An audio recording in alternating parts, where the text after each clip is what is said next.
Hey, 9 days left until I leave this city. What's up? It's the Culture Detective here, investigating your favorite movies, and today I'm going to be doing a very quick, completely improvised review of Floating Weeds from the year 1959, I believe, and the Japanese title is Ukiksa, and it is written and directed by the one and only master of cinema, Ozu Yasujiro.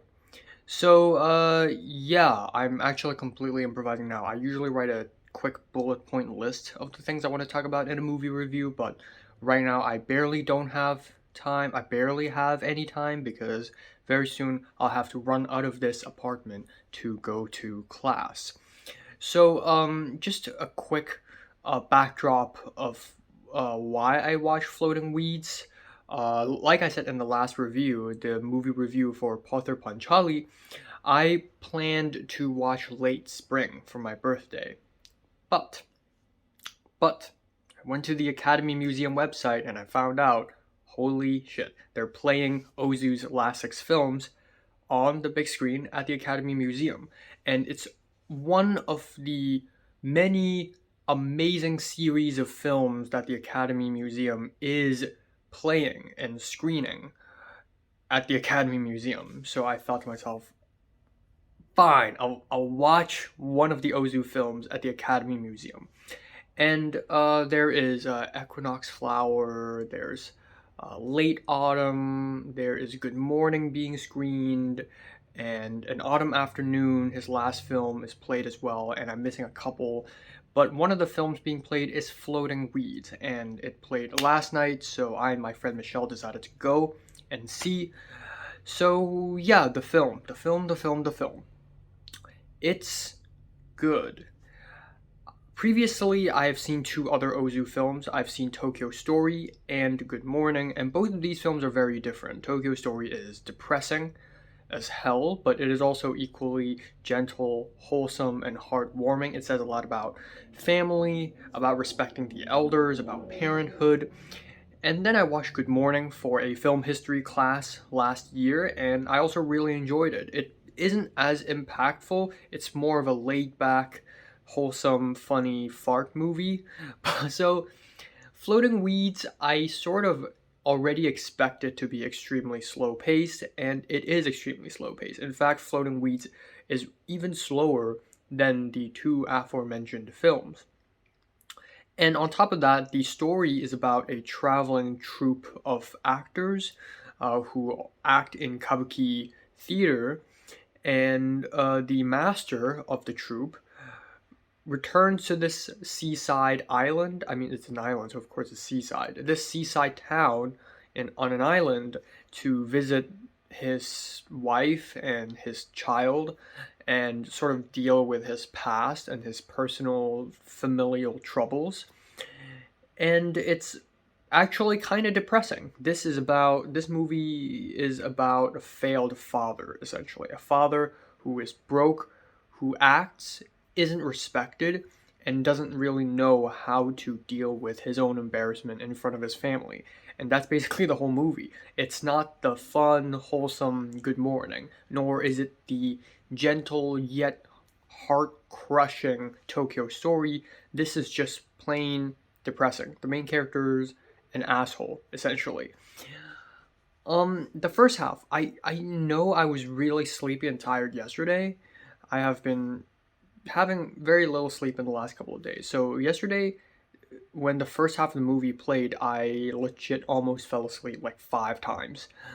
But again, not because Ozu's boring. Maybe it's because of how slow paced the movie is. But Ozu's still great.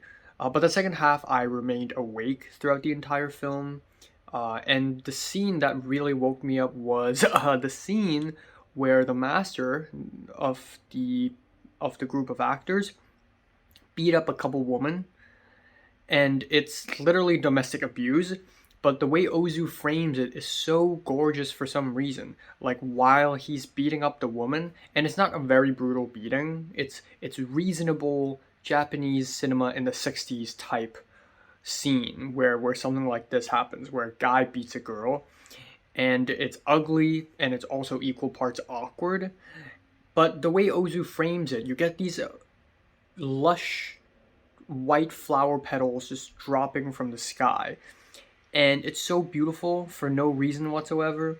In fact, what I can say is that this film is one of the most gorgeous films I've ever seen. Like, you can literally pause at any single frame, and it's going to look like a wallpaper. Everything from the tiles of the houses, the tatami mats, the light green lanterns, the kettles, the painted bicycles, just the color of the sky, the waving flags, the robes that people wear are full of beautiful patterns, lines, and shapes, muddy greens, pastel red and blues. It is absolutely gorgeous. And that's largely thanks to the DP for this film, Kazuo Miyagawa. I think that's his name. And he's the frequent DP of Kurosawa, as well as he also worked for Mizoguchi Kenji for Ugetsu and Sancho the Bailiff. So obviously this DP is one of the most seasoned DPs in Japanese cinematic history. So obviously Ozu really got a great team here. That being said though, I don't think Floating Weeds is that great of a film because it doesn't have that narrative focus, aka it has so many characters. I literally knew nothing about the movie, so in the first half I didn't know who's the main character, so this scene happens, that scene happens, and it sort of gets lost and gets messy. And then in the second half I finally find out that the master of the group of actors is the main character, and then I finally see what this movie really is about. That said, though, I love the ending of the movie. I think the father, the main character, confronting his own family, revealing the truth, and then learning to let go and learning to move on, being broke and thinking that there is hope in the future, leaving the island, I thought was very meaningful. A lot of people see this ending as a hopeful ending. I see this as depressing because he's basically going to repeat the same mistake again and again. The guy will not learn. This film didn't show that he learned all that much. There was a moment of acceptance near the end, which I really enjoyed.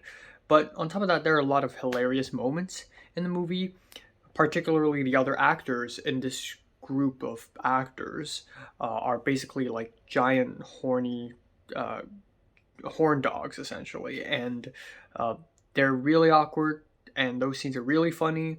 There's one scene at the end at the train station where a lover of this main character tried to light a cigarette for the main character, and the main character is just trying to avoid her and ignore her, and it's just so awkward. And it's just little details like this that make Ozu stand out from other Japanese directors and other directors in general. It's just like, yeah, sure, like a 20-something-year-old film student can probably make a movie about a family talking to each other. That's okay. But it's the gentleness and the attention to human decency and these little details that really make Ozu more delicate than other directors. So, yeah, really good film. I enjoyed it. I'm feeling a light 8 on this thing. So have you seen Floating Weeds? Comments below. Let me know, subscribe if you want more, and thanks for watching.